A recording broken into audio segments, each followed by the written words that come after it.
My name is Juliana Chan. Until a year ago, I was a Nanyang assistant professor at the NTU Lee Kong Chian School of Medicine. I don't know what came over me, but I decided to take a career shift.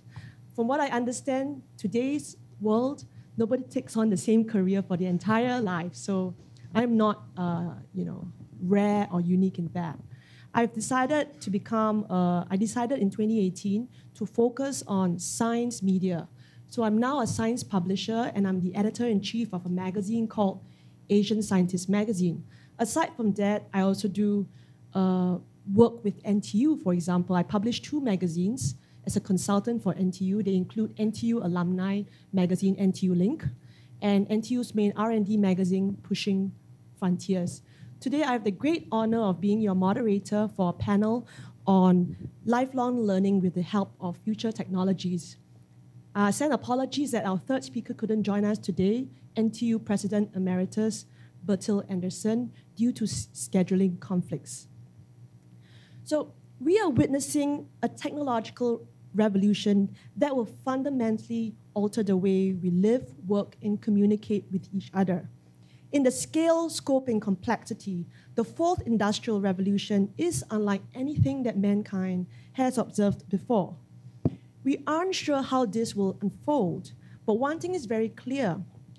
All stakeholders, from the public and private sectors to academia and civil society, must respond in an integrated and comprehensive manner. The possibilities presented to us by just our mobile devices alone, in their unprecedented processing speed and power and storage, are unlimited. Emerging breakthroughs in areas such as artificial intelligence, robotics, Internet of Things, autonomous vehicles, and of course, not forgetting augmented and virtual reality are tremendous. Already, artificial intelligence is all around us, from self-driving cars to virtual assistants. Engineers are using digital technologies to design the buildings that we live in.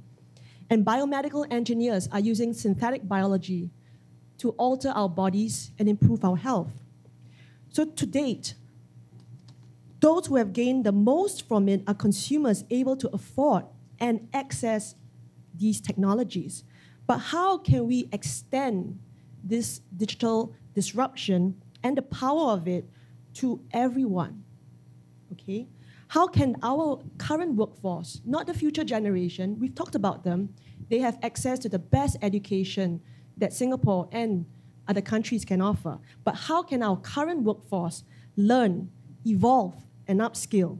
How can they keep pace with the acceleration of innovation, which is no longer linear, but exponential? So to answer these very tough questions, we have with us 2 distinguished speakers who will share their views on lifelong learning and how they see it evolving with new technologies that we are coming to terms with. So I would like to introduce our speakers today. On my right, we have Dr. Michael Fung, Deputy Chief Executive of Industry, Chief Human Resource Officer, and Chief Data Officer of Skills Future Singapore. Thank you for joining us today. And on our far right, we have Professor Jin Swee Chuan, Associate Provost of Graduate Education and Lifelong Learning at Nanyang Technological University. Welcome. So our session is going to be slightly more informal, okay? We wouldn't have, because I know everyone's getting a little bit tired, so our speakers are going to informally tell us more about what they do at Skills Future and of course at NTU. So I'm not sure who would like to start first. Okay. We have nominated Dr. Fung. Dr. Fung, tell us more about what you do at Skills Future. What can we expect in terms of how it is teaching us lifelong training and also incorporating digital technologies? Thank you. Thank you, Juliana. Let me spend a few minutes, maybe the next 10 minutes or so, talking about sharing you some of our perspectives about the future of education. And I like some of the points made at in the previous panel, where we shouldn't just be thinking about where technology is leading us, but also think about what are the tenets behind the education and training system that we're trying to develop. So I'm going to come from that angle and talk a little bit about how technology can enable and enhance the learning experience. So Juliana, you have mentioned about Industry 4.0, and clearly the scope, the impact, and the velocity of change that's facing industry today that's brought about by technology, I think that's quite unprecedented. And so technology is able to be applied in many, many different fields. So there are two perspectives really from an individual's perspective. How do I get comfortable with this technology? And then from a company's perspective, how do I incorporate technology to enhance my businesses? Because of this rapid transformation, and for those of you who have read Linda Grattan's book, 100-Year Life, there's now talk about this generation of young people living to an age of 100 years old. And I think that's well within reach. I believe life expectancy in Singapore and developed countries are in the mid-80s right now. With advances in medical science, it's quite likely they will hit 90s and perhaps even 100. And so retirement at 65 and then twiddling your thumbs for 35 years, hoping to stay alive, that's not viable anymore, right? So that three-stage model of education and then work and retirement and unspecified future, I think that model has to change. We need, so Industry 4.0 is one trend. Extended longevity is another trend. There's clearly a need for a much more non-linear way of education beyond the initial years. But I would say that there's still a place for linear education. The fundamentals of literacy, fundamentals of math, science, general education, learning how to work in teams, problem solving, and so on, there's still clearly a space for that. So I don't think universities are going away anytime soon. But augmenting that, I think we need a system that's much more agile, much more responsive to the needs of industry and also the needs of individuals as they move through multiple stages of their lives. And we can discuss that a little bit more as we go along. So I think that's sort of the first observation. We need to augment the current system with a much more agile and responsive system. The education and training system, beyond offering the accessibility to learners to be able to upskill and reskill themselves, I think we also have a task of helping individuals to recognize the importance of lifelong learning, to see themselves as continuous learners in their lives. And I think that's maybe one of the single most important thing that we have to try to accomplish as a nation, but not just in Singapore, but I think in many countries, many parts of the world.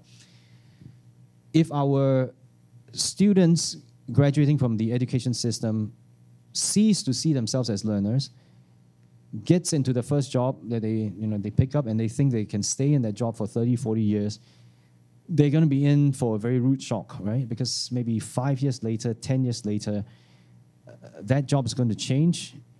We talk about jobs disappearing. I think some jobs will disappear, but many of them will just shift. But if we don't see ourselves as lifelong learners, we will not pick up the necessary skills. We're going to be displaced. We're going to have a large proportion of the workforce being displaced. That's going to result in big social problems and eventually political problems. So I think a big part of the imperative is to get this mindset of lifelong learning, nurture this culture of lifelong learning, help individuals to really see themselves as lifelong learners and to have a sense of agency around that. My third observation is something that Juliana, you had alluded to. This is not what I've just described cannot be accomplished by government alone. Even in a place like Singapore, where the government has long-range planning, has lots of levers, and we're in a strong financial position for the foreseeable future, even then, it cannot be accomplished by a government alone. Because the true agility in the system has to involve industry, and as I mentioned earlier, has to involve individuals. It's one of these things that no matter how much a government can do, if individuals don't embrace the urgency to reskill and upskill themselves, if industry is sitting back and waiting for government to tell them which direction to go, I think we are we're not going to be responsive. We're not going to have a bright future. So how do we evolve the system and to provide the right interventions so that companies will embrace transformation and incorporate technology in that transformation, and for individuals to proactively learn and continue to learn throughout their lives. So these are big challenges that we have to work on.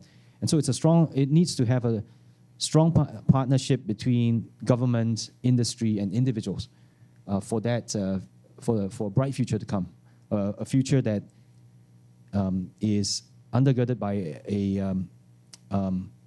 or augmented by a system of agile and responsive learning opportunities, but also one that embraces the possibilities brought about by technology. So I'll just pause there for my esteemed fellow speakers.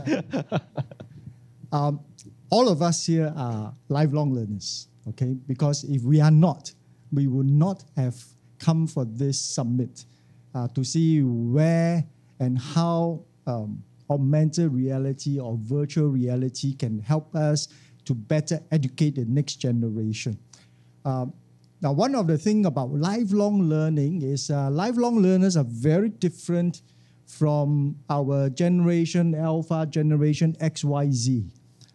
In many ways, because these people would have graduated with a professional qualification, and what they want to do is if they see a need for reskilling, deep skilling, or fun skilling, then they will want to proceed to the next stage of learning more, right? And usually, let's say, for example, if my hobby is in aeroplane modeling, I may not have the skill set to do it.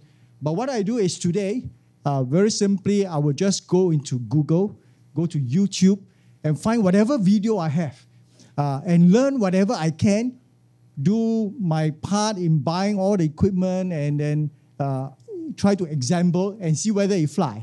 If it doesn't fly, go back and search where exactly I've gone wrong, okay? And that is part of a learning process because you learn by mistake. That is for fun skilling. Now, for those people who knows that they are about to lose their job, they have no choice, right? And that is where they need to go for reskilling, right? How can I remain employable? Right? How can I continue to keep my family alive for the next few years because I may be retrenched from this job, right? That is the reskilling part. And then the deep skilling is, how do I advance my own skill set to be able to perform better in my job? So lifelong learners are very different from our undergraduates or even secondary schools, where they acquire a certain fundamental knowledge so that they can at least get a decent job to keep their family alive. Right? For lifelong learners, it is more of how can I perform better, right? If need be, how can I change job? Or after, when I'm retired, what other hobbies can I have to keep myself awake? Right? So these are very different type of learners. And one of the things we realize is that lifelong learners, adult learners, maybe because of their short attention span, they, rather than going for a very structured program, and that's what we are finding. A lot of our master's courses, there are not many takers for master's courses. Okay? Either the master's courses are not relevant, or they find that it is so boring and it is a big commitment of my time for 13 weeks to be enrolled in this course. And every week I come back 3 times a week for 3 hours to go through a boring lecture by the professor. I may as well stay home and do what I want. So for lifelong learners, the way to do it is to structure it in bite size, right? And how do we do it in bite size? That's where technology comes in, all right? Online learning is one of them. Now, virtual reality and augmented reality will come in very useful on the day when all those headsets can be purchased at a very low price, right? Then people will buy it, and if you have a content that has virtual reality or augmented reality, they will really enjoy it, right? So we are dealing with a very different target audience when we talk about adult learning. It is very different from secondary school teaching where they have no choice. They're in a classroom. You can make them do things. Instead of just lecturing, you can actually give a virtual reality and help them to have a feel of what is going on.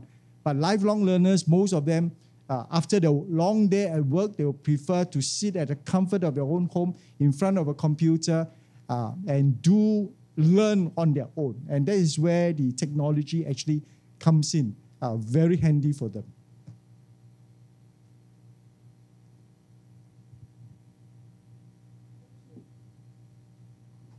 Thank you, Prof. Jin. Thank you, Dr. Fung.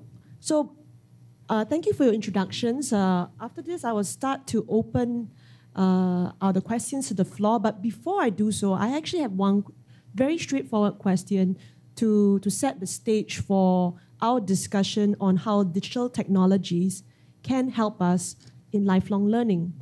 I think before we talk about all the newfangled technologies out there, and there are many, there's IoT, Internet of Things, there's artificial intelligence. God forbid, I should take a class on coding. I don't know anything about Python, Ruby on Rails. Maybe I should take a course. But before that, I think we should establish what are the limitations in lifelong learning to begin with. What is the problem statement that we are trying to solve before we think about incorporating new technologies in learning? Do you face any limitations in Skills Future Singapore that you think modern technology can solve? Prof. Jin, do you see any limitations in the classroom that we could solve with digital technologies? Thank you. There are multiple problems to solve, right? I've raised the issue about mindset of individuals and companies. Let's talk about individuals for a minute. So as Professor Jin has said, this lifelong learners, he's used this term lifelong learners, and they're not all homogeneous, unfortunately. I wish they were. It would make my job a lot easier. They come in all shapes and sizes, and that's, I think, part of the challenge when you think about continuing education and training. Individuals come with different mindsets, with different backgrounds, and training organizations, including the Institutes of Higher Learning, are trying to deliver the best possible learning experience, but with such varied backgrounds. So that in itself is a problem. It's a difficult problem to address. Clearly, we need to find ways to recognize prior learning and experience of the individuals to make their learning most engaging and effective. And so evolving andragogical methods that would reach out to different segments of the population, I think that's critical. In the Singapore context in particular, I think there's also a need for our education system, talking about K to 12 and beyond, to spark greater curiosity amongst individuals.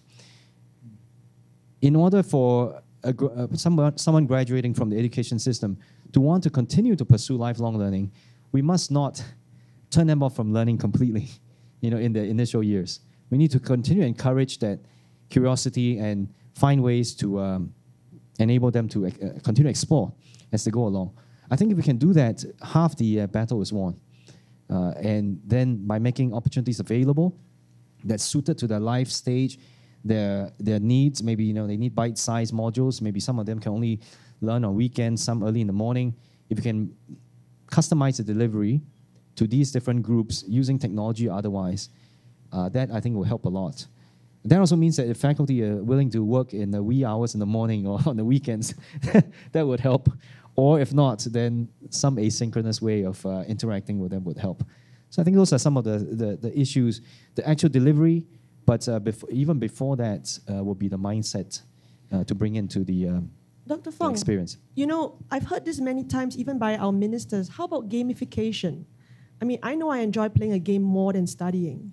So have you, thought about including aspects of games in Skills Future courses? There are a range of Skills Future courses that leverage on technology, including gamification. And since there's a bit of emphasis on AR, VR and this conference, I'll give you a couple of examples. The Wavelength Maritime Institute actually uses VR. This is where learners will go into a ship's cockpit. I think they call it a cockpit, a cabin, where you would see on a fully immersive experience using screens and controls that's just like as if you were operating the captain of a ship, and they would create different scenarios, and you would see the weather changing, you would see other ships going by, so that's a very good use of VR in delivering the immersive experience, so that learners can actually navigate in a simulated environment before they go out to the sea.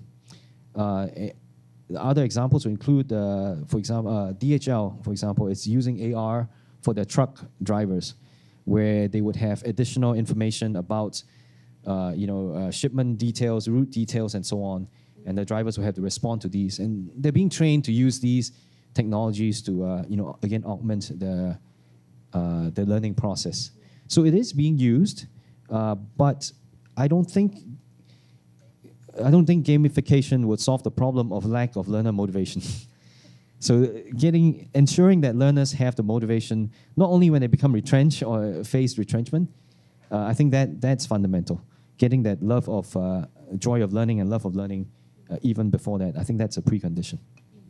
Thank you, Dr. Fung. How about yourself, Prof. Jin? I'm very interested to hear more about what is going on at NTU PACE. I think we would like to find out more about that. And if any, do you have a wish list of how PACE could be improved with the contribution of digital technologies? Definitely. Okay. As I mentioned, what we are trying to do is not a structured program for requalification or upskilling or reskilling. We are looking at really bite-sized 2 days modules that can help the individual to learn based on their interests. And we are looking also at a basket of courses that if you complete these modules of courses, we could potentially give you a graduate certificate which will help you in your next job. Or if there's a adjourning master's, you can then apply to the master's with a potential of a credit transfer. Right? So these are the things that we want to be able to do to help our lifelong learners to learn at the comfort of their own home. And I think this is very useful for them because gone are the days where people will be willing to sit through a lecture and really just listen. They want something more interactive. They want something that's online. And this is what we plan to do. Putting things online will be very useful, and we will do that. But adopting AR and VR will be the next step, which may not be in the near future because you need investment in terms of creating content, right?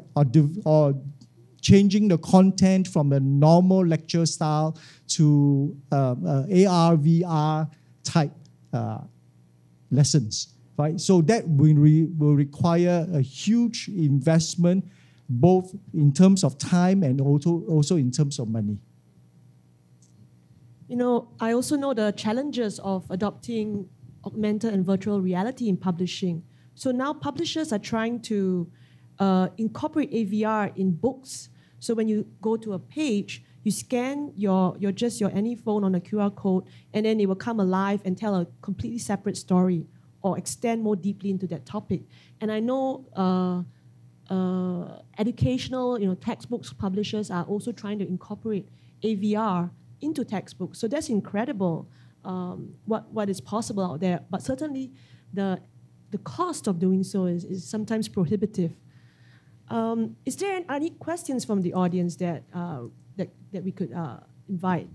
Is anyone thinking of asking a question? I have a hand there from this lady. Hi everyone, me again. Actually, I should introduce myself first. My name's Yue Jun. I'm a PhD student in Design Science and Data Science in SUTD. And I come up with a question here related to combination creativity. So in terms of creativity, there are many methods to come up with an idea which is creative. For example, we can inverse an existing idea to make it a novel one. Another method could be combine many things which are not so related to each other. Then in the field of lifelong learning, do you think it's a good idea to just learn something based on my own interests, but not related to my job now? Or is it a better strategy to learn something which is related to my job and then help me to enhance my performance in my job now? But it may be risky that I cannot get much creativity in my performance in the following days. So it is a balance, and I think it's very important for the recommendation strategy in online e-learning systems. How can the system recommend the valuable courses to me? Should it be relevant or not so relevant? Thank you. The short answer to your question is actually both. And it's, I'm not copying out. It's not a simple answer. not trying to stand the middle ground. And I explain why. For many years, since the formation of WDA, Workforce Development Agency in Singapore, and even preceding that with NSRS and so on, the emphasis had been on vocational skills. So providing support for training that is very tightly linked to a particular job. So you look at the task, set the standards, train to the spec, right? So if we draw an analogy to university education, if we taught our students from a purely vocational perspective, we would have missed out a huge chunk of what they could be capable of, right? And we have these regular discussions in academic circles. I would draw a parallel with lifelong learners as well. If we only enable individuals to pick up vocational skills, then we do not actually give them opportunity to pick up other types of skills, which may be tangentially relevant today, but could be equally relevant in terms of problem solving, or maybe it's relevant for a future job. So in 2015, we launched the Skills Future movement. Along with that, we launched a Skills Future credit. So those of you who are eligible, above 25, Singapore citizens, you have Skills Future credit account. There are many different views about how the return on investment on the $500 Skills Future account for each individual. But I think the Skills Future credit had done something that none of the previous schemes could do. It prompted individuals to ask that question, what do I do with this $500? It's not even, some would say 500 is too little. Some would say 500 on these kinds of personal interest classes are a waste of money. There could be different opinions. But one thing for sure, you start asking a question, what do I do with the money? And that's linked with the mindset change and culture change I talked about. Because once we start asking the question, we start thinking ourselves as learners. Do I want to learn this or that? Do I want to learn something that's related to my vocation or something else? We gave individuals that choice. Now, is this going to get us all the way there? I don't think so. But it started that process. So I think that's the reason why I said it's a balance of both. We still continue to invest heavily on vocational-related, skills-related training for the job, for economic needs. That would be easily more than 80-90% of the investment that we put in annually into providing subsidies for training. But we need to have that added component of individuals asking themselves that question. I think Michael has answered it very well. So. You take the next question. I mean, Prof. Jin, surely you have seen cases of kind of graduate students taking completely tangential courses to what they were trained in. Have you seen, complete shifts in their interests or at pace, for example? Definitely. I mean, our basic degree is, in a sense, vocational training. Many of our graduates, after they graduate, for example, in engineering, they do not land in an engineering job. They go into banking, they go into finance, they go into all kinds of other vocation that they are not trained for, okay? But the skills that they have built up in terms of analytical skills help them to be able to move into the industry and learn new skills. Okay, this is where the reskilling part comes in. And I think in lifelong learning modules, this, apart from deep skilling, deepening our capability in our particular vocation, it is also very important to be able to provide a broad set of courses that they can then learn to perform in an area that they may not be trained in, but I'm willing to learn because it's going to help me in my career. And we are seeing a lot of these where students come and after they graduate, they pick up a certain skill and then move on to another one. Let me give you an example. I've got a very interesting final year student many, many years ago. In the final year, when she finished engineering, and of all things, she took the electrical engineering, which is probably one of the toughest, some of you may not agree, but toughest engineering course. So when she finished her final year project, I asked her, what do you plan to do? And she said, I want to be an airline stewardess. I said, what? I mean, you are trained in engineering. Your desire is to go into airline, to be an airline steward. What has engineering got to do with airline steward? I said, no, I just want to get a basic degree, but my desire, my aspiration is to travel, right? So she chose to be an airline stewardess, right?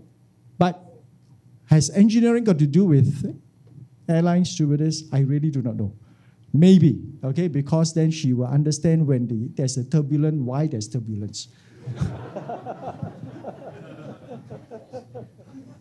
Do we have more questions? The gentleman over there. Hi, I'm Fun from NUS. This question is for Dr. Fung and also Prof. Chin. So you must have spoken to many countries, other institutions like PACE. I mean, NUS, we have Scale. Overseas, I do not know. For Michael, maybe he's spoken to French people or other European countries. I'm sure there's other organizations who works like Skills Future Singapore, who want to upskill and upscale the workers, the citizens, and for universities to upskill the students, give them the right mindset. So the question is, how different are we in Singapore in terms of our cultural understanding, the mindset, and the approaches that's taken by our counterparts internationally, what they do that we do not do, and how are we doing differently? Thank you. That's a great question, right? And that's something that we agonize over all the time, right? What's our context? And we look at benchmarks and see what we can learn from them. You've mentioned some of the European countries like France. France has a system where they've launched something they call a personal training account. It's CPA and some French. I don't read French. I could use my Skills Future credit for some French classes maybe. Oh, you've used yours, okay. I can't tell you about top-ups yet, but anyway. So in France, it's very much linked to an individual's worker's right. It's a training account, a training right, and it's part of the collective bargaining process that they have with employers. So it's positioned quite differently. It's one of the rights rather than from our perspective where it's a training account and training support. In some other European countries that have well-established apprenticeship systems like Switzerland and Germany, I think that industry leadership and ownership of training is very strong. So for the vocations, they do very well because industry takes the lead. In cross-cutting areas like AI, data analytics, robotics, IoT, these horizontal areas, systems like what we see in Switzerland and Germany they're a little bit challenged because, again, it's led by industry. Those tend to be verticals. So how do you deliver the horizontals? I think that's something that they're trying to figure out at the moment. But I would say that in some other systems, like in the Finnish system, where the concept of lifelong learning is embedded throughout the education system. You can keep coming back anytime you want, at whatever age, and continue your academic journey, your learning journey. I think that's a system that it's very interesting. Because what we're trying to model through the continuing education and training system are additional pathways for individuals to come back into the system. Whether it's for skills-based qualification, skills-based progression, or for academic-based qualifications. We're trying to create a system that's more porous with more pathways. And that's something I think we need to create in our system, where it's not the end when you graduate. You keep coming back in the system, and the system takes into account your experience, your aspirations, and gives you that opportunity. And I think we're very encouraged by what the universities are doing at NUS and NTU. Both institutions have embraced a long-term view about your graduates, right? A university education is not 4 years anymore. It's 4 plus 20, 4 plus X, where alumni can keep coming back into the system, tapping on your educational offerings. The one question is your regular offerings. Does that appeal, to that group of learners? Probably not, right? They're not going to sit with a bunch of undergraduates and be able to get an optimal learning experience. But the fact that we're willing to embrace that paradigm, a 4 plus X paradigm, I think that's a great move. And I believe that in this forward-looking aspect of our institutes of higher learning, we're probably amongst probably the most unique system in the world in embracing this shift. Okay, maybe my turn to... Singapore system is very, very structured. Okay, whether you like it or not. Now, I spent a substantial amount of time in Australia. When I was doing my undergraduate, I've got a colleague who has been a biker. He's been doing, not terrible things, so all kinds of things. Sorry, not terrible things, all kinds of things. And then he come with a long hair, with plenty of tattoos. And it was in his 40s when he started his undergraduate. The same cohort with me, okay? But the university allowed him to be admitted, not based on pre-qualification, but because he's an adult learner, their admission is on a different track, okay? And this student or this friend of mine did very well at the end of 4 years in physics. Of all things, you study physics, one who is a biker, you look at him, you probably get frightened by him because if he's not my good friend, I will shy away from him, okay? But do we have this in our education system? Actually, one of the things that we do not have is allowing adult learners to enter into the university with a different admission criteria. Because ours, we are very, very structured. You do not meet this criteria, out you go. In Australia, they also have the tech college, where anyone who wants to do any fun things, whether it's reskilling or upskilling, they enroll in this tech college for evening courses, modular form, and you can just enroll yourself in and learn all that you want. Okay, some come with assessment, some doesn't come with assessment. It's just for the fun of it, and it is the best thing. It is free for the citizen. Okay, now their system allow that to happen, but until our system here become more flexible, I think there will still be limitations. Okay, there are always limitations because. To invest in this kind of learners, people who are in 40s, the first thing you ask yourself when you graduate, how much more runway do you have before you die? Okay? How much more can you contribute to the economy?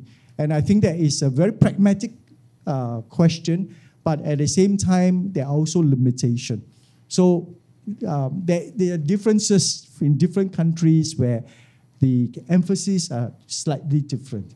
Now, do we want to go into a system where we allow a 90-year-old adult to come into university sitting with an undergraduate that's 18 years old?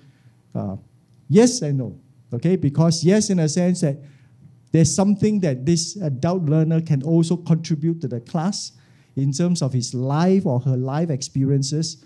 But no, maybe from a very pragmatic point of view that this person, he may not be able to graduate, all right, because of the short runway that he or she has. So that is a very pragmatic question. More questions? This gentleman over here.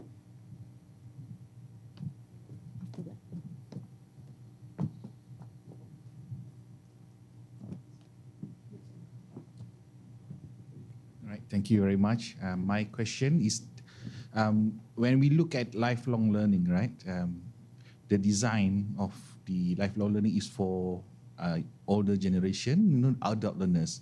So usually for adult learners, there will be a challenge for them to actually have the retention, because they quite frustrate quickly. So my question, when we want to design for future lifelong learning in future technology, so my question, should we account for digital literacy first before thinking about integrating lifelong learning with future technologies? Because digital literacy is different between countries and countries. Thank you very much.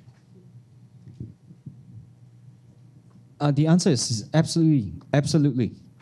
We have to factor in digital literacy, and I would argue that the bar for digital literacy has gone up, and it continues to go up. I mean, 5 years ago, 10 years ago, under the prerequisites for many of the jobs, it would be able to use Microsoft Word, able to maybe use a mouse or whatever, Excel, PowerPoint.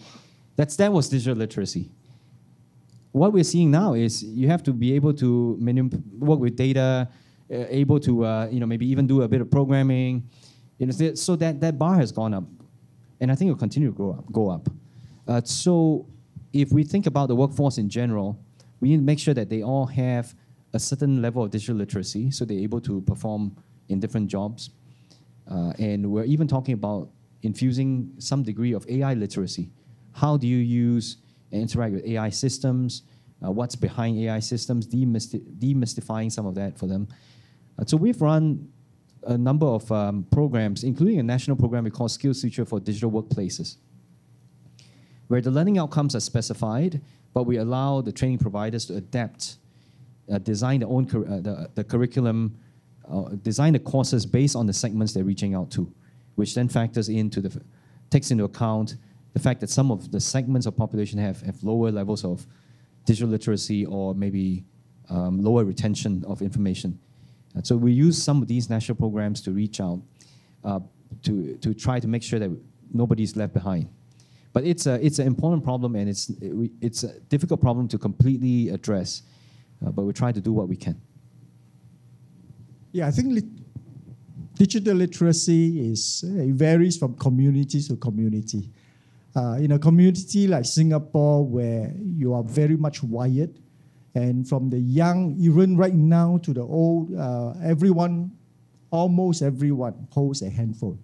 Okay, so those community where you have the handphone is an essential part of you. Then you find that most people will at least know what to do, how to open an app, how to log in. But in the rural community, I think the literacy is very low. And this is where you need a lot of government intervention to really educate them to even to use a very simple computer. Okay, so that is the first part. If you want to put things online, you definitely need to educate them so that they know exactly what to do when you have a computer. Because if you do not know, if you have a fear for technology, technology is not the way to teach them. All right, so it's better for you to go down to the village and really demonstrate to them.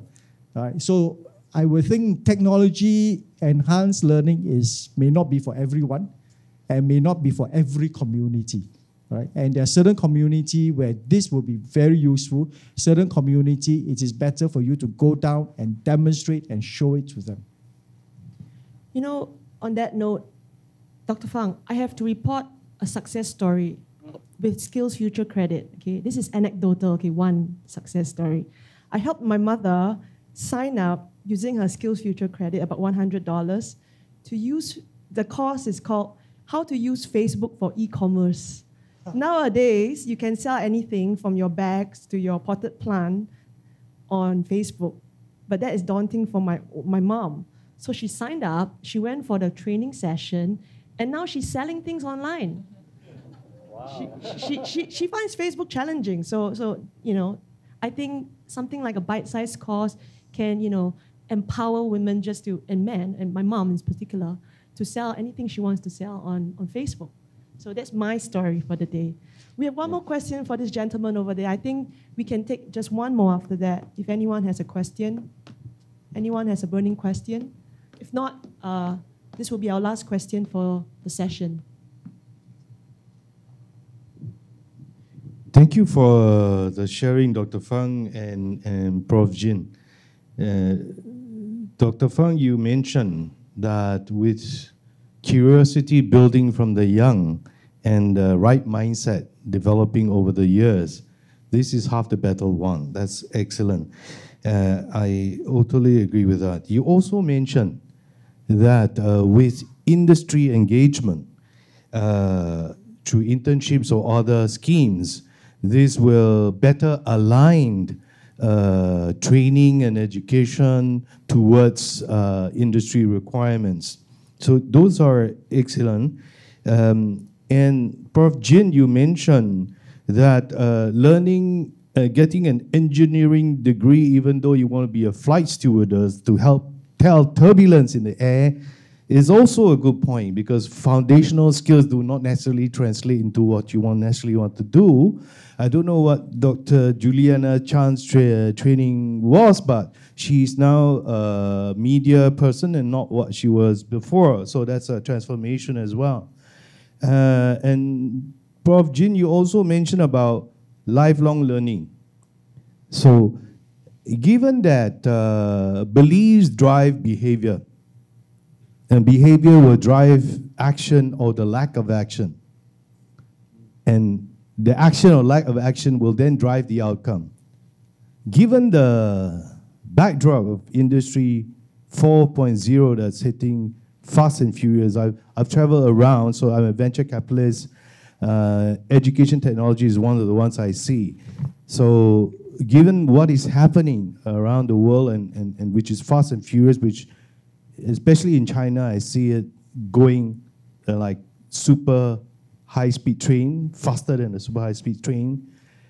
What do you think we are doing and that we should do a bit differently? Because if we do even different things with the same old approach, maybe we won't have the appropriate outcome that we thought we can expect. So I love to hear some comments from you all. What Dr. Chan taught about her mother being bite-sized learning, being helpful, I think that could be one angle, but what other bits of this can we approach this problem ahead? I'd love to hear your views. Thank you very much for sharing. Thank you. Any comments from our speakers? I mean, I'm not sure how our speakers can add to that question, because we have given many examples of new elements of how technology, bite-sized, gamification, etc. But maybe in our closing comments, do any of our speakers have anything to say that is, okay, maybe how about let's take a look at it from what's coming up, what's new, what can we look forward to at Skills Future and, say, NTU PACE? Yeah, I think I can do that, and I can also try to address that question. It's not an easy question. Fundamentally, you're asking what do we need to do differently? And at some level, it's about affecting the beliefs of individuals, be they workers for a company or maybe bosses of companies or leaders of companies. I'll draw this back to the some of my original points about mindset shifts. That is probably the single most difficult thing to do. And when we launched SkillsFuture in 2015, we called it the SkillsFuture movement. We did not call it a SkillsFuture initiative, program, project. We call it movement to connote the ongoing nature, the long-term, long-range nature of that effort. And driving mindset change, just like driving any change within organizations, tend to be a protracted process. So I think it's that continued investment towards this culture building that's critical. That continued belief that individuals would make a rational choice. Economists will have you believe that, not always rational, but at least on the whole, on balance, rational choices that optimizes their future. To have that belief, it's a bit like believing that your children will do the best that, and let them have that choice. But also that for companies to believe that investing in talent development is the best investment for the future. Because that's one of the big challenges, especially for small, medium enterprises who are worried about month-to-month survivability, to really invest in their employees and be able to use that enhanced level of capability to drive their businesses to the next level.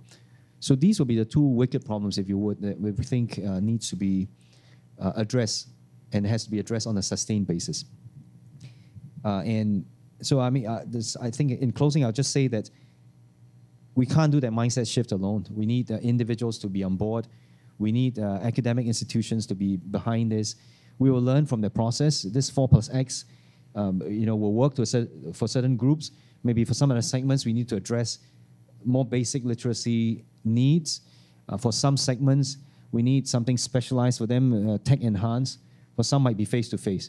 But I'm confident that if we are all on board this journey to equip different segments of population with the pathways, with the opportunities, we'll find the answer along the way, and we have to keep adapting. So we really have to work together in close partnership to make some of these things happen. Thank you, Dr. Fung. Any closing remarks from Prof. Jin? Maybe just very quickly to answer that question. Media and social media plays a very influential role, right, in shaping people's mindset. And I think this is where, if you really want to change the mindset of the people in terms of engaging them for lifelong learning, the media and the social media has to play its part, okay? But they must be aligned. And of course, right now, social media has got so many fake news, and you have to be careful on what is fake and what is real. But I think that part we will have to be very careful of. But whatever it is, that is probably a channel to help people to understand the need for lifelong learning. Because interest is one thing. The other thing is to understand where the technology is going, where our world is going, and why do we need to upskill or reskill. And that part, a lot of influence comes from the government's initiative, but also very much from I won't use propaganda, but the information transmitted through the media. Thank you very much, Prof. Jin. And with that, our time is up. Could we all give a round of applause to Dr. Michael Fung and Professor Jin Swee Chuan. I'm Juliana Chan, and it was my pleasure being a moderator today. Have a great evening. Cheers.